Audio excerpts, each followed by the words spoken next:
Just a very short video. So we've got the Elson out now, so you can see it's in really poor condition. So this is the expansion tank, so that if it all overheats, hot water will come out and fill this reservoir up. But if it continues to overheat, what happens is this little discharge pipe, so the water rises up in here and then it flows out through here. But here's a really good example.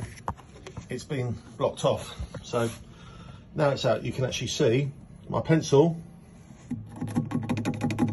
can't go through, the water wouldn't go through, and it just means, as you can see here, down the sides, that it has been leaking over. I mean, it's a really poor design. And obviously when it was installed, none of this was checked. It's very common, we see it all the time.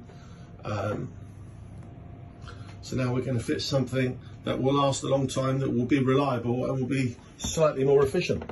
So win-win.